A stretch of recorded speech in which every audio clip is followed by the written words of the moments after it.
작년 미국의 전체 가구의 61%에 해당하는 상당히 많은, 작년이면 이제 팬데믹 때문에 많은 가구들이 활동을 하지 못했던, 경제적으로 좀 어려웠던 시기였습니다.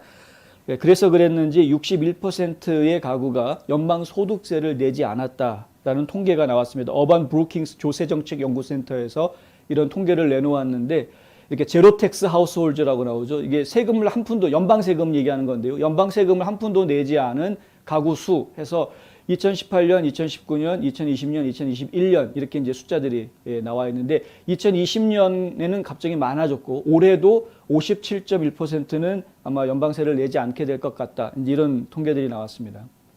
세금을 내지 않는다라고 이야기하면은 결국은 정부 운영은 적자 운영이 될 수밖에 없는 그런 상황이 되는 것이고요.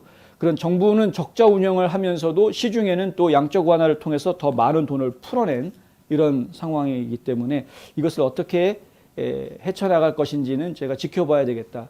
앞으로 전망을 내놓았는데 앞으로의 전망도 결국에는 트럼프 시대와 비슷한 숫자의 이 세금을, 연방세를 내지 않는 사람들이 나오지 않겠느냐라는 전망을 내놓았는데 실제로 이렇게 될지는 가봐야 합니다.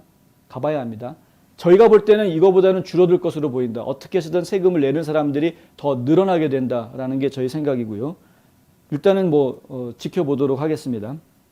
한 가지 재미있는 얘기는 주택수가, 그러니까 이제 집이 없는 사람, 그러니까 무주택 가구가 2019년에는 7,590만 가구였는데 이게 2020년에는 1억 680만 가구로 늘어났다라는 겁니다. 왜 이렇게 집이 없는 사람이 늘어난 이유가 뭘까?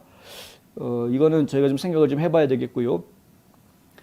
그런데 이 숫자가 전체 가구의 60.6%, 이것은 팬데믹이 창궐하기 전에 지난 5년간의 평균치인 43.4%에 비해서 굉장히 많이 높아진, 그러니까 집이 없는 사람들이 굉장히 많아진, 그러니까 원래 자기 집을 가지고 있다가도 렌트로 바꿔야 되는, 자기 집을 팔고 렌트로 옮겨간 사람들이 지금 많이 늘어났다라는 이야기인데, 이런 부분들이 앞으로 경기에 어떤 영향을 주게 될지 저희가 좀 주목해 봐야 될 것 같습니다. 지금 이제 저희 여러 가지 경기 지표들을 보고 있는데, 상업부동산에 투자하시는 분들이 이제 리노베이션 하기 위해서 팬데믹 기간 동안에 공실률이 높아지니까 그냥 손 놓고 있다가 이제 팬데믹이 끝난다라고 생각이 들어서 다시 은행 대출을 받아가지고 다 리노베이션을 하는, 지금 다 개보수를 하는 거죠. 그래서 예를 들어서 오피스 위주의 건물이었는데 거기를 메디컬 서비스 위주의 건물로 바꾼다거나 이런 식의 이제 개보수 작업들을 통해서 건물의 가치를 높이려고 하는 그런 활동들이 지금 계속 전개가 되어 왔는데, 이 대출들이 과연 부실 대출로 연결되지는 않겠느냐라는 우려들이 지금 제기가 좀 되고 있고요. 왜냐하면 지금 다시 팬데믹이 창궐하기 시작하고 있기 때문에 이런 일들이 이야기가 되고 있는 겁니다. 다시 팬데믹이 창궐하게 되면 여전히 공실률이 높아질 상황이 크기 때문에 그런 것이죠. 그리고 지금 보도 나오고 있는 내용들 보시면 아시겠지만 이 팬데믹이 올해나 내년으로 끝날 것 같지 않고 앞으로 영원히 계속될 것 같다라고 이야기하고 있고, 그런데 보통 일반적인 독감 바이러스와 달리 이 코로나 바이러스에 대해서는 유독 정부가 지금 나서서 백신 의무화, 마스크 착용 의무화, 각종 봉쇄령 이런 것들을 지금 내리고 있단 말입니다. 앞으로 영원히 계속될 거라고 인정하면서도 계속 계절성 유행병으로 남아있을 것으로 인정을 하면서도 의무화 조치를 취하고 봉쇄령을 내리고 이런 제한하고 제재하는 작업들을 정부가 지금 계속 하려고 한다.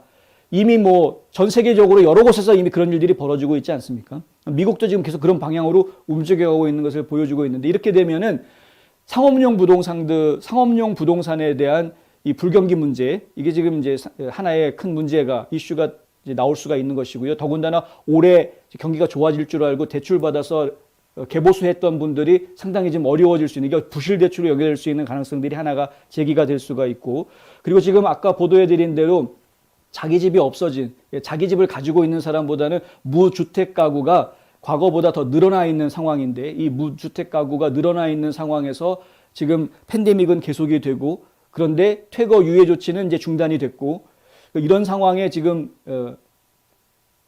정부에서 진행이 되고 있는 추가 연방 지원금 같은 것들은 다 중단이 되는 추가로 더 돈을 더 풀 것 같지는 않은 상황입니다. 지금 현재. 그러니까 빨리 일자리를 구해서 일하러 나와야 되는 상황이긴 한데 지금 시차 같은 것들이 좀 있을 수가 있겠죠. 그래서 강제 퇴거되는 사람들이 지금 많이 나오지 않겠느냐. 만약에 그렇게 해서 대량 차압으로 이어질 수 있는 문제가 있지 않겠느냐라는 그런 이야기들도 이제 슬슬 탄력을 좀 받기 시작하고 있습니다. 대략 한 400만 가구 정도가 차압 대상이 될 수 있다라는 숫자들이 지금 나오고 있는데 이런 이야기들이 결국에는 경기 악화에 어떤 영향을 주게 될지 이것도 저희가 좀 세밀히 지켜보아야 될 그런 문제인 것 같습니다.